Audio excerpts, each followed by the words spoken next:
Greetings, everyone. This is Payman Lorenzo, your host, your friend, your coach. Today, for episode, I believe, 403. Yes, I released episode 400 last week. I have one of my coolest, dearest friend that I get to meet to my podcast. We've known each other for over a year now. The one and only Matthew Blankinship. He's got an incredible story. We just started talking almost an hour ago, just catching up and talking about life. And I said, Matthew, time out. Let's do a podcast. This is incredible. And here he is. So, in a nutshell, Matthew is a guy that's making the world a better place by first helping himself, healing himself. He's got an incredible story of survivor. I just call them the slope survivor, because literally once he tells you the story, you will understand what I'm talking about. He was literally flirting and knocking on death's door, literally, and he somehow, some way escaped because he's protected, he's blessed, and he has unfinished business. And now that business is to help others to create a better world. And it starts by healing himself. So we're gonna unpack all of that. And my most trusted advisor, this guy is telling me that me and Matthew, we're gonna do more than one episode because there's so much to unpack about your life. So, anyways, welcome to the show, brother. Thank you, Payman. Oh my gosh. I'm Pleasure. honored. Pleasure on mine. So we're gonna talk about your business and all that in a moment. But what I really want to know, first and foremost, tell us who's Matthew as a man and as a human being. Hmm. Matthew as a man and a human being. Zed, human. So I came into this world under an argument almost. I am Matthew Joel Blankinship. Mm, My dad had changed his whole world and decided that he was going to get engrossed in self-help and had been saved, became a new Christian. He had a wonderful night. He and my mom came home, and after a wonderful night, he rolled over and he looked at her and he said, "Judy, you're pregnant." And she said, "Wayne, this church stuff is going to your head. That's not how it works." He said, "No, you're pregnant and he's going to be a boy." And then my mom was really like, "What are you talking about?" So he said, "I don't think you get it. And we have to name him Matthew Joel." So then an argument ensued. And lo and behold, I am Matthew Joel Blankenship. I later found out that my first name means gift from God. wow. Joel, God's strength. And depending on what part of history you look at, Blankenship either means defends the truth, defends the king, or defends the people. What a So, yeah, and that was how I came into this world. And so when I found that out as a teenager, it's a lot to live up to. And growing up in a Christian household with the indoctrination of all of these different religions and things and kings and people who have changed the way we think and our beliefs as a result, it was really difficult to grasp. And so who I am is a person that has gone through and attacked many different things in life so that I can have the experience and be able to understand what it is to gain the divine wisdom from the experience and then move forward to do what I need to for those around me. beautiful. And yeah, that's in a nutshell. So that's who I am. I'm a gift from God, and with his strength, he holds me in his hand as one of his saints to defend his people. And we are all his people. Love that. There's Love that. yeah, there's no one that isn't his people. And that's just where I'm at. I love that. There's no one that is not his people. That is very powerful. Absolutely. We're Yeah. all his son and daughters. Absolutely. Oh yeah, we're a part of him. He is in us. We're in him. Yes. Created after his own likeness. We are part of everything that is around us. Everything has energy. It all has these beautiful frequencies that we can attach to and communicate with should we choose to leave all of our fear, anger, and sadness behind in every cell of our body. We can Absolutely. achieve ever dream of. Love Yeah. that. Love that. We're gonna unpack all of that, Matthew. Should I call you Matthew? Matthew J. Yeah. Oh, MJ. Yeah. It's been a shift. So, when I was younger, I was Matthew, but it's so soft, right? And my dad, having been a drill sergeant and having all of these rough and tumble cousins, I was the oldest of three. I have two younger sisters, and so I wanted the hard Matt. It's like Matt, right? And it's amazing how things shift. My name is Matthew, and there's something in that frequency, and so I have a lot of people that still call me Matthew or my nicknames. But or What's one still of, call me Matt. what's your favorite nickname? Um, I've never liked one of them that stuck really. So in high school, I was Sweet Matt or Way Sweet, and that was for two different. Um, but the main reason was I was a protector, and Hence, all of Angel. the ladies, Angel. Yes. yeah, all of the ladies, all and my sisters are gorgeous. My younger sisters are beautiful. They attract a lot of dirtbags.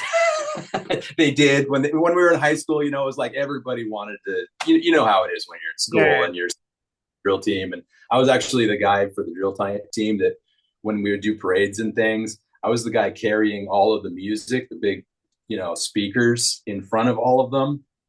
And so they were like, you're sweet on all of the girls, but you're not dating any. And I was like, no, man, I'm focused on dirt bikes and building cars. And, I don't want to play house. Like I have no problem being friends with ladies. And then the next one that really stuck was Blanky. Ah, yeah. Okay. Like a cozy blankie, you know what I mean, that you comfort yourself with. That was when I was racing dirt bikes. The owner of Seattle Yamaha gave me that one, and it just was like he actually made a jersey for me that was just blankie because I was like, oh, I want big letters on mine, And anyhow, so those are two of my early nicknames. Love that. Yeah. Well, thank you for sharing that. So, listen, what I like to do first with my guests is to ask them a series of rapid fire questions to further get to know them as a person. Ready? Oh, uno momento, sir. All right. No worries. No, I don't speak Spanish well yet, but I'd love to learn Yes, yes, yes, you will. languages fluently. Okay, now that I've got a little bit of All right. here, All right. So tell us, in a nutshell, what makes you happy? watching people succeed, that aha moment. I've been an instructor. I've worked with over 10,000 people, and what drives me, what like if there was no money on this planet, that aha moment when people get it, when all of a sudden all that they've been working for adds up, and it's like, oh, that's what I live for. What makes you smile?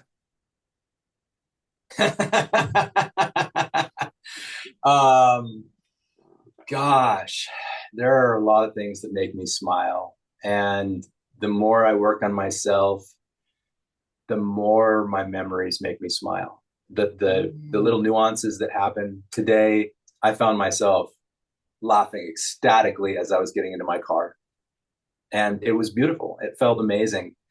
I love good theater. I love good comedy, and just being in a position where, it's there are many things, but more and more, it's just being around the right people who are authentic, and having fun, being playful. That kindergartner inside of us, Inner child, at, yes. Yeah, everything with amusement. If you're able to goof it, oh, I'm a big goof. I'm the biggest nerd and the biggest goofball on the planet when it's comfortable, but I also really try and respect. So Sure. sometimes there are people's filters, if you will, that don't allow them to have that comfort, and that's when I like to kind of I rein can it definitely in. see from the calls that we had, the interaction we had, that you're a fun guy to hang around with. Absolutely. And I'm looking forward to Yeah, doing so in the future, you know? absolutely, absolutely, definitely. Awesome. Awesome. Now let's take the happiness factor a couple of notches higher. And you mentioned a little bit. What makes your heart sing? What sets your soul on fire? Can you be a little more specific on that? Like sadness? No, no, in a positive way. In a positive way. Okay, in a positive. What makes you alive? Boy, what makes me alive? Um, that has been a very shifting thing since Mm, my 2008. If you would have asked me that question in 2008, it would have been very clear to me that what makes me feel alive is when I could die at any moment. mm, The next step is as important as the last one, and I'm not sure if I'm going to live. And in being in the arena that I was, where I grew up with PTSD and a lot of different things, for me to get in that true alpha state and get into that mode or the Zen flow of things, I had to really push the envelope. It was, doing 100 miles an hour on a dirt bike through the desert in a desert race. It was, you know, in a position where I'm hiking along and I've got hanging seracs above my head and I've got crevasses below me, and it's a commitment line just to get to climb to where I'm going to ski down. And if I make a mistake, I could fall and die. Um, Doing the things that I couldn't allow anything else in my head and I had to be in full focus for was what I lived for. Now, having come back from being in a position where I really shouldn't have lived, um, I'm learning it all over again. Uh, it's something that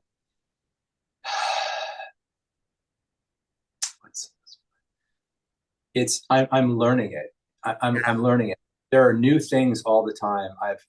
I've taken on dancing. I love dancing. I What would kind? love.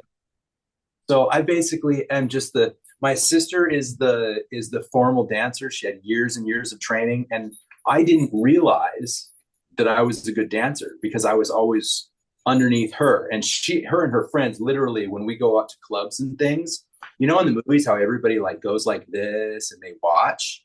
Yeah, that's my sister. Like hands down. She's when she was younger, very much so a professional dancer. Wow. He could have taken that avenue very easily. And so I'm off to the side, doing my kind of funny thing, moving around, right? But dancing has been a thrill. Just really being able to flow and let the beats move my body. I started learning a little bit, bless you, learning a little bit of tango. Oh, wow. Uh, yeah, I'd love to be able to dance tango with a partner, but um, it's something that you don't. For me, the heart space is a very precious thing. Mhm. And very quickly, that with my magnetism, tango is something that I can learn it, but when it comes time to tango, I'm going to have the right woman. Most people don't realize that Argentine tango was developed as a result of the Spanish not letting anyone do martial arts. Same as capoeira in Brazil. And it's exactly capoeira. Capoeira is a lot of fun. Oh, Um, yes. yeah, yeah. Played around with that a little bit, and so it's a really it's really tango. Argentine tango is really heart centered. It's a very demanding thing, and it's also the movements can very easily translate to defense, and people don't realize that. But when you're in that position where you're 100% trusting your partner and moving through those things, there's a heart connection. And if you're Mhm. not in love and in that space when you're really dancing, and you're not willing to go there, which I think that there's a sacred thing between two people. So I haven't done a lot of tango. I would love to learn more, but I feel like maybe ballroom would be more my speed for a little while because it's not quite so intimate, if you will. There isn't the energy exchange when I've taken some ballroom classes. Let's just put it that way. Yeah, tango is very intense in a very beautiful way. It's literally two people coming together. Yeah, yeah, it really is. It really is. Yeah. So that's what I'm learning to do is I'm learning to find that fire in me again, Mm, because I don't need to be in a position where I'm going sideways in a freaking mm, car at 100 miles an hour, or you yeah, know, I mean, not that I won't continue to probably do those things sure. because it's just it's amazing. I mean, it's Yeah, beautiful when you're in that zone. It feels so good. I yeah. really love to start rally racing. Um, Wow. like on the level that I know that I can jump into a car with my experience already and be able to do. Um, but I'm just not there yet with my body. Uh, I've Yeah. I've gotten I've grown over 2 inches back since 2019 in height, Wow. Wow. uh, as a result of my compact degenerative disc disease, osteoarthritis, rheumatoid arthritis, and all of the other things. I literally shrunk down to like, I shrunk about 3 inches, Wow. and so I'm healing. You mentioned energy and finding your light again. Is this why you have this big sun behind you? You know what? That would probably be part of it.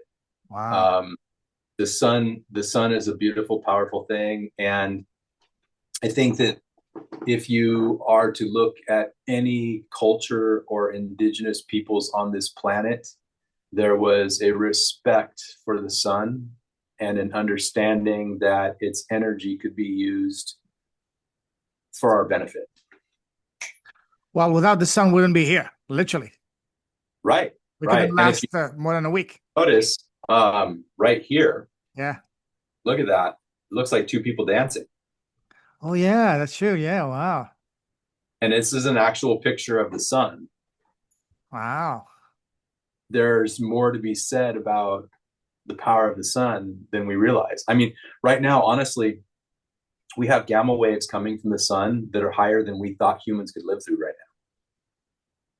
now. Mind you, we've only been able to accurately track gamma waves since the 70s, but still, there's so many things happening. The sun is so powerful and beautiful, and in every culture that I've studied and all of the arts that I've studied, the sun and the moon are just, it's a beautiful thing. Yeah, absolutely. Listening to your story, Matthew, especially your love, your passion for adventure sports and extreme sports in some ways. I have a feeling when this goes live, when it's going to publish, someone may call you. You know who that is?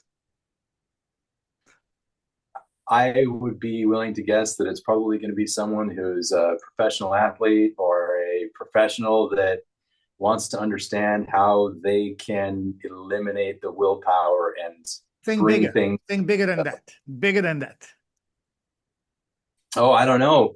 I wouldn't surprise me. Who's in parliament right now? Who's in No, no, no, office? no. Are they? Forget about politics. Forget about that.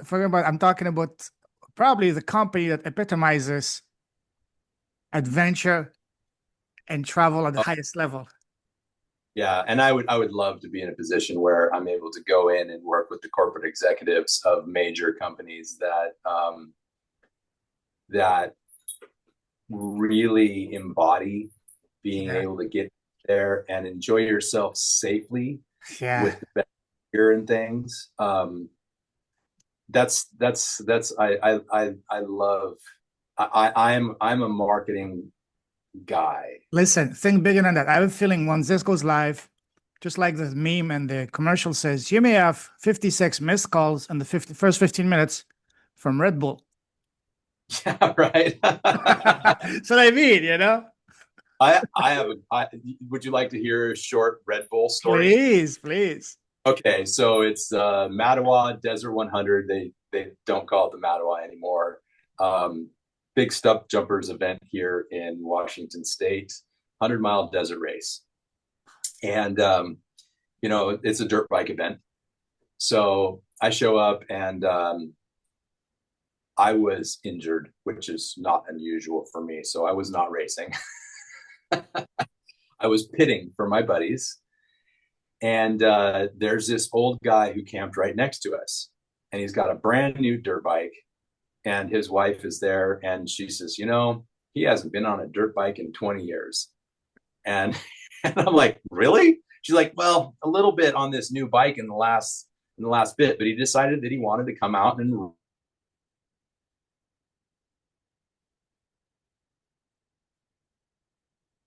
Come on.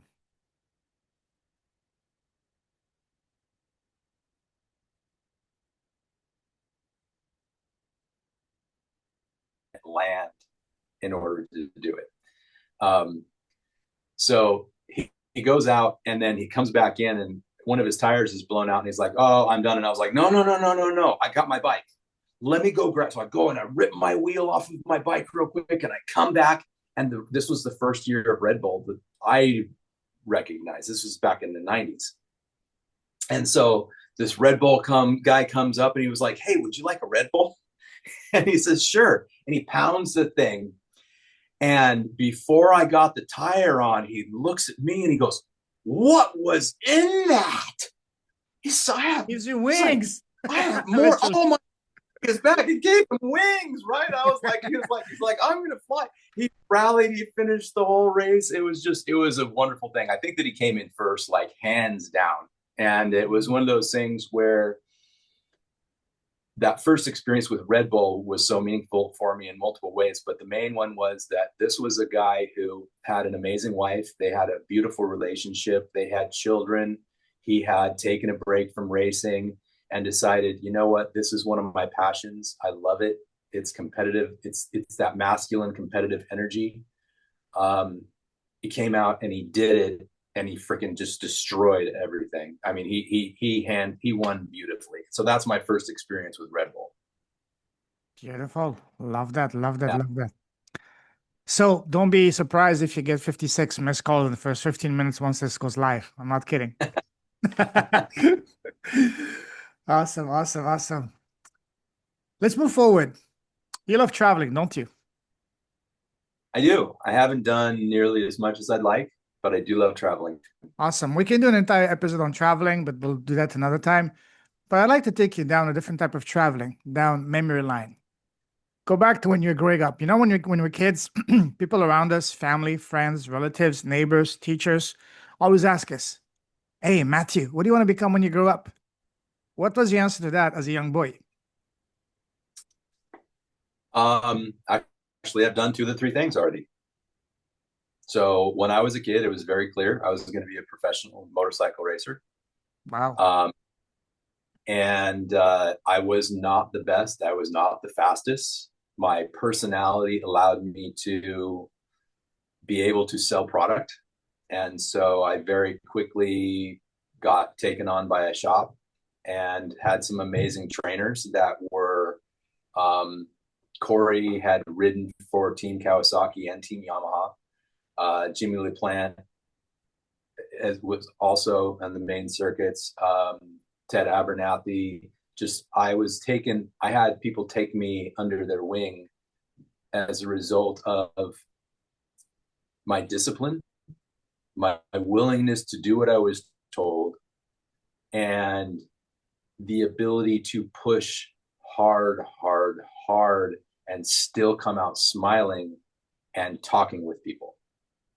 And I love people.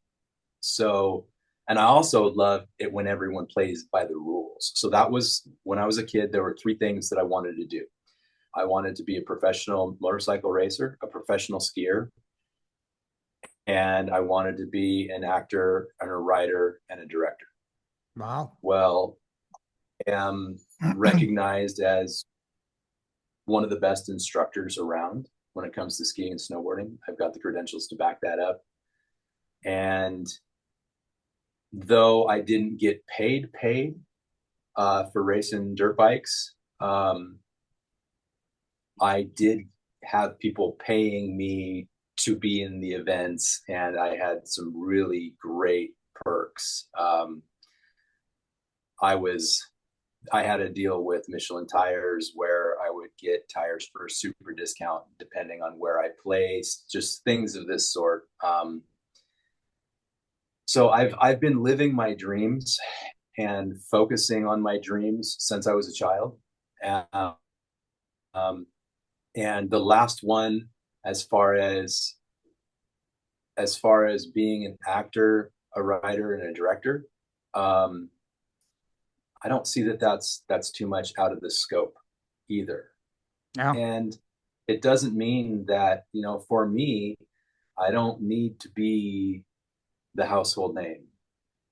I saw an interview with Brad Pitt where someone was being he was being very open with them, and they asked him a question: if he could do anything, what would it do? And he said something to the effect of, well, I would be able to go out in public and be invisible again. Mm. And I've been really blessed with people who were, I've had amazing people in my life that when walking down the street, either if someone heard their voice or saw who they were, 80% of people would know who they are. And that's part of what kept me out of the spotlight for a very long time. And I didn't want to be in a position where I was overwhelmed with people around me all the time and recognizing me. And I ended up kind of getting there in snow sports in a small way.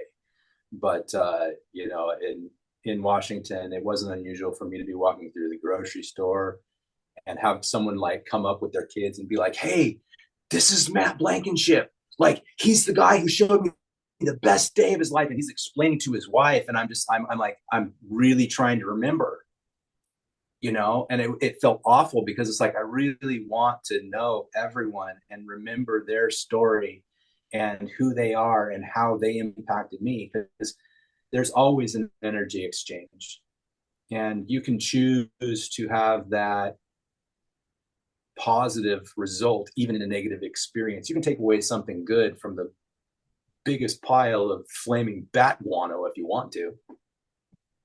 And so even if I would be happy at a little community theater doing simple plays. I've been working on a couple of books for a while. Yeah, those were the three things. When people ask me what I wanted to do when I grew up, those were the three things that I wanted to do. And I've been very blessed with discipline and focus in order to be able to accomplish the things that I love doing. Beautiful, beautiful, beautiful. So when you were a kid growing up, what was your relationship with school? Did you love school or hate school? It was a love-hate relationship.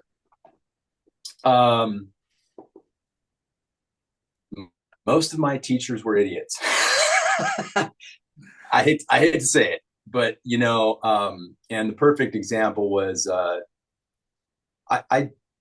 school was a different thing for me. I was really awkward. I didn't understand why I felt so different than everyone else. Looking back on it, everyone feels that way in high school, right? I didn't realize that. There are certain things that came to me very easily.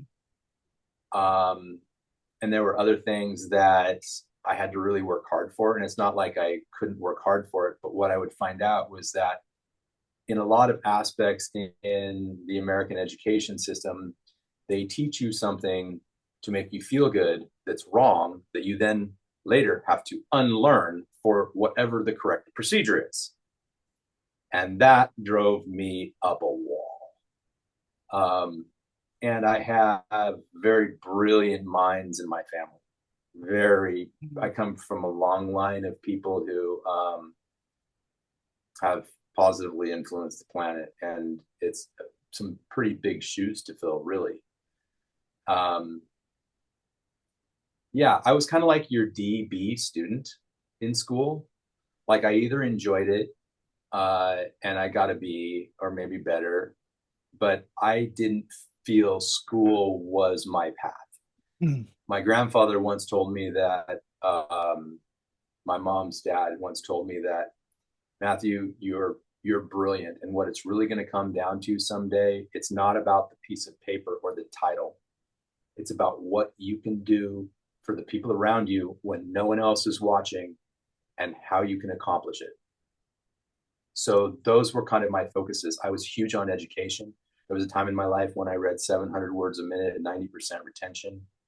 Um, when I was younger, it wasn't unusual for me to repeat an entire conversation that happened 3 or 4 years earlier, word for Wow. word.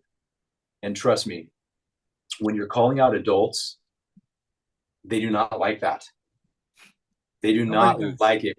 They're redoing an argument, and you're like, no, you said this, then you said this, then you said this, and you said this, and you said. So you shut these things off. And so I shut off a lot of things throughout my life. And a perfect example of an interaction with my dad and how school went for me um, is, boy, I don't remember exactly what year this is. I'm just going to be kind of like the bullet points, the police report, if you will. So I'd spent the summer training, riding dirt bikes, and doing commercial floor covering. I was getting paid very well, and I ended up having the opportunity to work nights at the redoing all the floors in the US West buildings in downtown Seattle. But I had to get off work early to get to school. And my first period of class was biology. Now, I had started studying biology with my cousin, who was at the University of Washington. Eventually, he became a doctor when I was in seventh grade. And I was really sucked in. I used to love biology, the sciences, the analytical engineering aspect of things. 1 + 1 =. I was totally into it. The mechanical mind, that man mind, just I loved it. And this first period biology teacher didn't really like teaching, and he didn't really understand it very, very well. And so here I am, first period, I'm exhausted. I'm sleeping through the majority of the classes. And then we come to the tests, and I'm just like, this doesn't even make sense. So as a result of my attendance, there was a meeting called with the vice principal. And my dad was a big guy, and he was this big, huge, soft-spoken guy, and he loved making people laugh. He was my best friend, my biggest enemy, and my worst nightmare, all wrapped into one. This guy said something that just pissed my dad off. And he literally stood up, he reaches across the table, and he grabs him by his shirt collar, and he lifts him up. And he says, I don't think that you understand. This kid is brilliant. He says, I haven't been able to understand half the stuff he said since he was 5 years old. He made more money in the last 3 months than you're going to make in an entire year, and he still loves coming to school. And the vice principal calmed things down very quickly. And through the process, he basically was like, hey, I bet this kid knows more about biology than you do, was one of the things. Wow.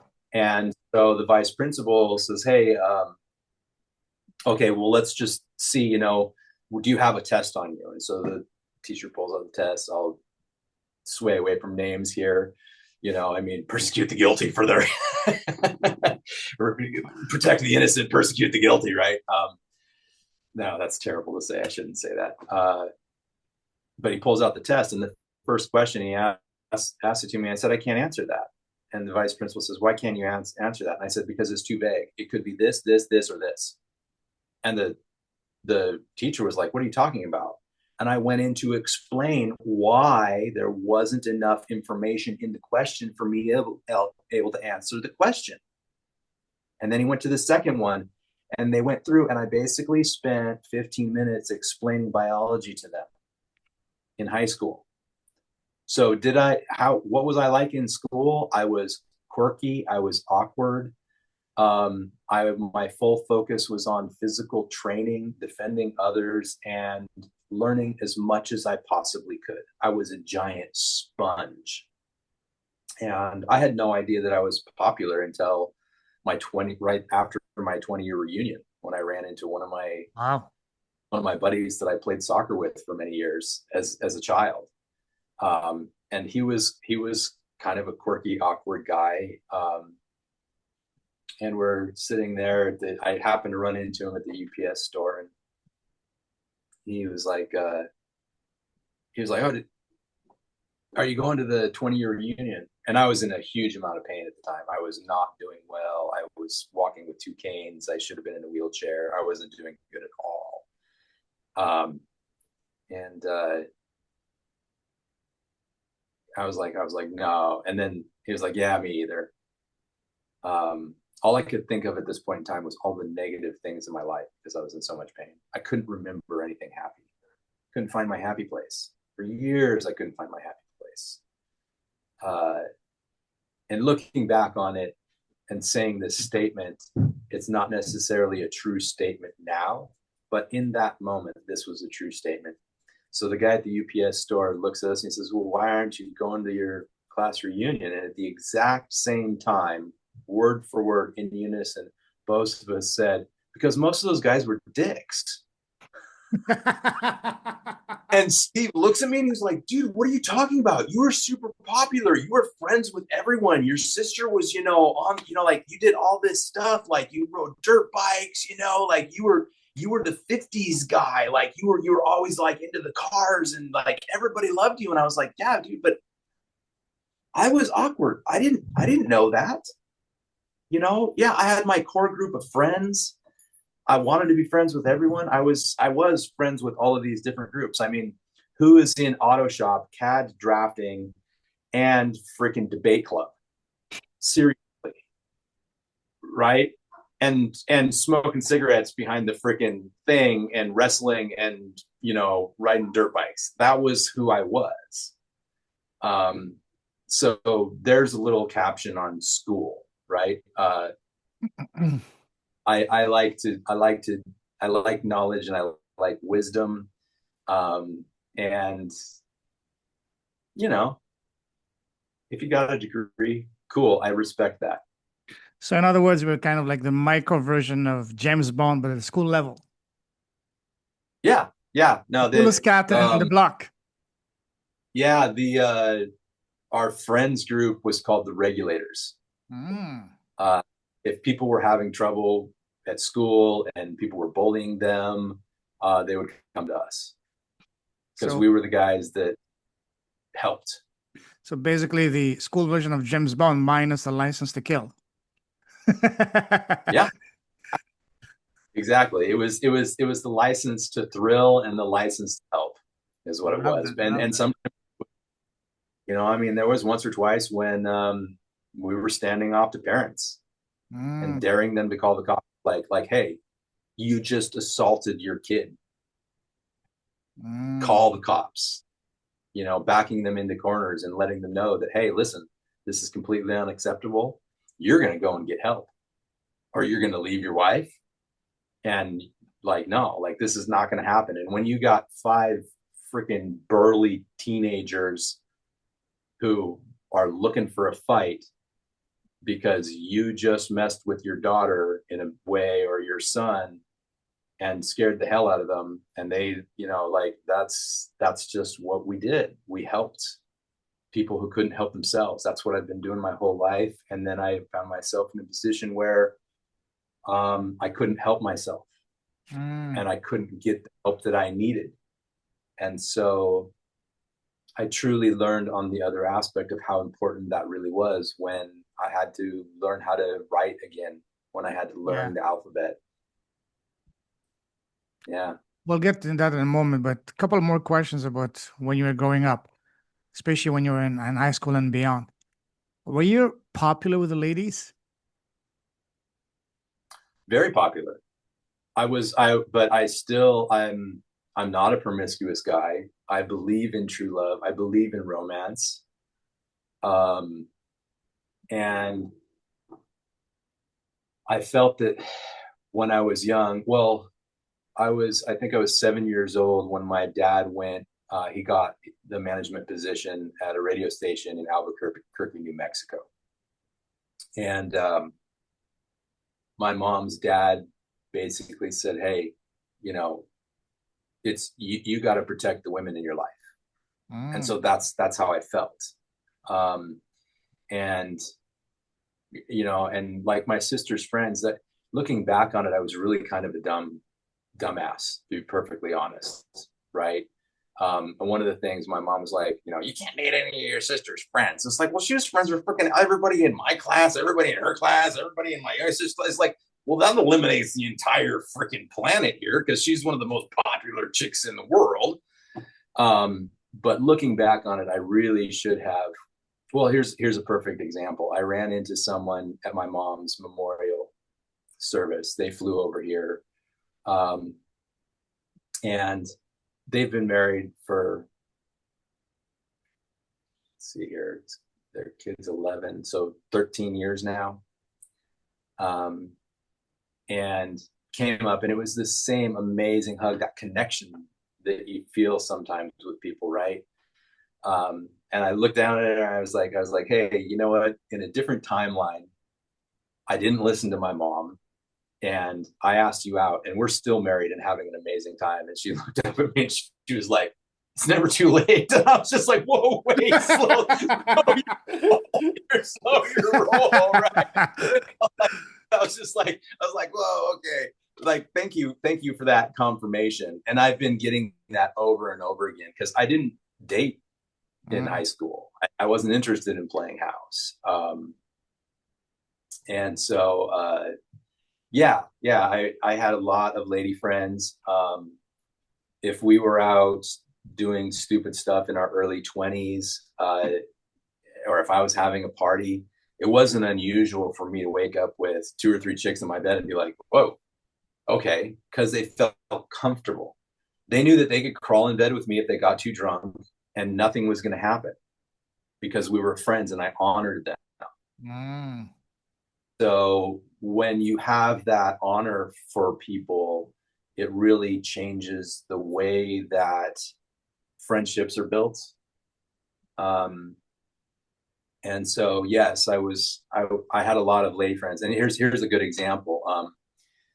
I'm starting to finally, I'm off of Social Security disability. Well, Social Security supplemental, it's a whole different, yeah.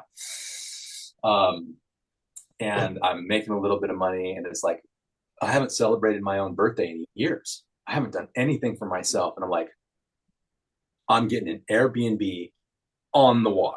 And I got a bunch of friends who have houses on the water and whatnot, Airbnbs. So I called up one of my friends and I was like, hey, it's my birthday. I want to get an Airbnb for a week and I just want to chill out. Now, mind you, I only live like a mile and a half from this, but still there's a difference between being on the water, Oh yeah. walking out, going to swim, getting in the hot tub, just watching everything happen day and night. And so I throw this birthday party and I only had one guy friend show up. And my mom was just, she's laughing and she was like, you really do still just have a harem. And she thought it was hilarious because also a lot of the women, there was a number of women there that were her age, right? That are dear friends and mentors of mine. And so, yes, yeah, there's something to be said about, there's something to be said about someone knowing that, well, here's a good little thing. Be willing to break bread with someone and sit at their table and be friends with them. Be willing to give them bread when they need it. And if they ask, be willing to break bones for them if they need it as well. Absolutely. And so I think that people know that I have no problem facing a battle to protect whatever that may look like. I'm incredibly good at defusing situations. Most things, My dad would say that I'm like a surgeon. If bullets are firing, I can defuse a situation, and that's just a gift. What's your sign? So I am a Libra with Scorpio tendencies, and yeah, So you were born in October? yeah, Which day? 21st. You know what? I'm a Libra too. October as well. But I Go have Libra, go. but I have two birthdays. Okay, tell me more. Because here's the thing. My mother, God bless her soul, always told me I was born just before midnight. So the first part of my head came out on 17 and the rest on the 18th. So on my passport it shows the 17, but for me I always celebrate both the 17th and 18th of October. So that's why I have two birthdays, you know? Right on, man. I love it. And Yeah. I mean, if that's the way that it's going, there's so many things that have changed, and it's just a beautiful thing when a woman allows a natural childbirth, and it just takes a while. It just takes a while. Oh yeah. And if it, it's good for the spine and everything else. It helps with development, and I mean, childbirth shouldn't be painful at all. Yeah, It should be a absolutely. beautiful thing. Yeah. Delivery. Yes, absolutely. Love that. Love that. So you're 17th and 18. 18th. Yes, that's why those are my two of my favorite numbers. So when I was playing sports, I was either 17 or 18, you know? Nice. So, yeah. Yeah. As well as number 13. That's my lucky number. But other than Okay. that, yeah, so fun stuff. One last question about you growing up when you were in school. What was the very first job you worked? And do you remember how much you got paid the first time you worked? Oh, yeah. A little bit of a story there too. So the first, so there's, I would categorize it as two firsts. The first one was a weekly local paper route. I was 9 years old. Wow. My parents lied on the application when the enterprise guy came. I wanted a dirt bike and I wanted to do stuff, but they refused to pay for these things. I see. And um, that was my first like job, and as a newspaper boy, it's really an entrepreneurialistic type of a thing because you've got to go and you've got to deal with people, and especially when it's a free paper, you Mm-hmm. got to go collect money that some people don't believe they should have to pay for, right? And I would have to say that the first real job that I had, where I had hours that I had to be at, I had to get there and back. Sometimes I got rides, sometimes I rode my bike. Uh, I was 13 years old. I lied on the application because that's what my parents taught me to do. And I got a job washing dishes at a steakhouse in Edmonds, and it was a bit of a ways from my house. Um, I can remember it was August, so I was working there like one night a week, maybe a little less during the school year, and then in the summers working there quite a bit and doing my paper routes. Um, Paper routes. I think that first enterprise route I had in my name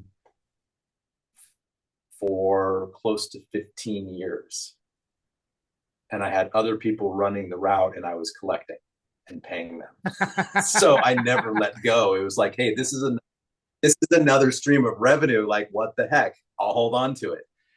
So my youngest sister ran that route for a very long time. But it had to be close to the school year. We were doing a banquet. And at that point in time, now I'd been there for a couple of years and I was getting good at the prep cooking end of things. And I just sliced the heck out of my finger. And it's just like, all the way down to the bone.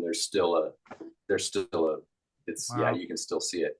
It's still, that reminds me, I got to do some work on that.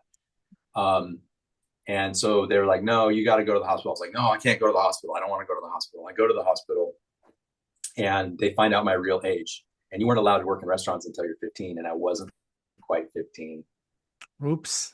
And so the head sous chef and the owner were like, are you freaking kidding me? You've been here for 2 years. Like, we know you looked young, but you're talking these high school girls into taking you skiing in the wintertime who are waitresses, right? Like it just blew their mind.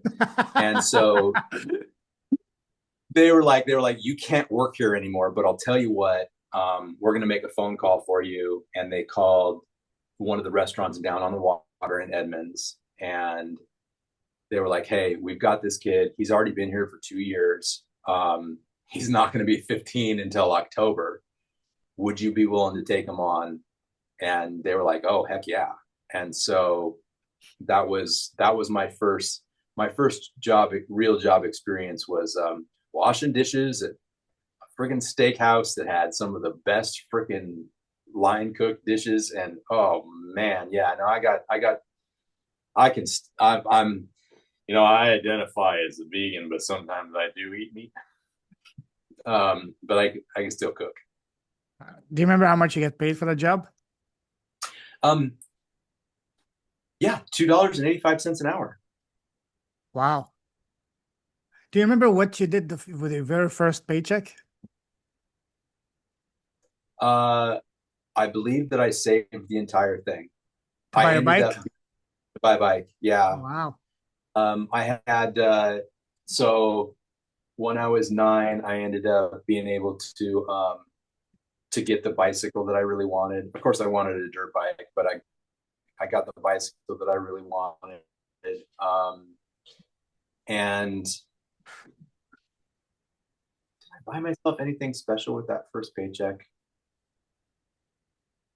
I want to say yes. I want to say I did buy myself something special, and I don't recall specifically what it is. It may come to me. I'll get a significant check for something, and I'll go and I'll buy a watch that I really like, or Mm. I'll blow the entire thing.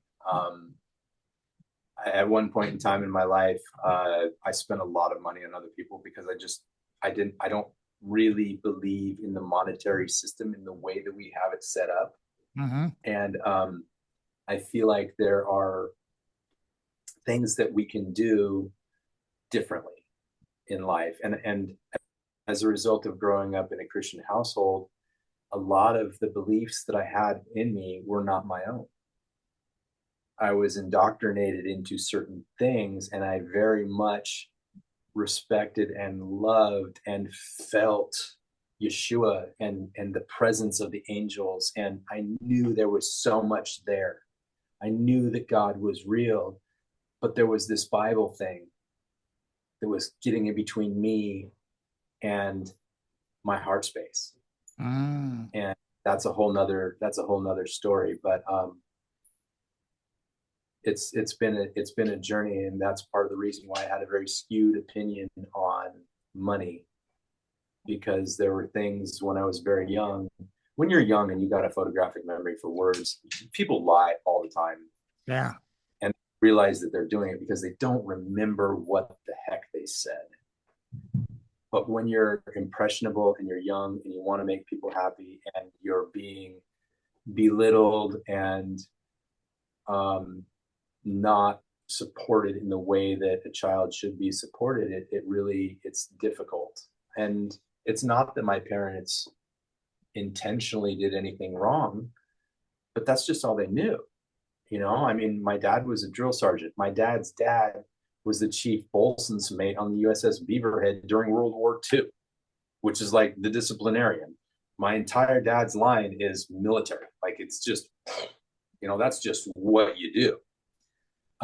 So I've had a lot of different views and opinions, and I think maybe I will come back to the point of remembering what I spent that first paycheck on, but I don't recall at the moment. Beautiful, beautiful. Listen, Matthew, absolute fascinating story. And we only just scratching the surface. Let's call it a day for today, and we'll do a part two Sounds in a good. week or two to talk about the rest of your past so far, your business, your impact, and all that good stuff.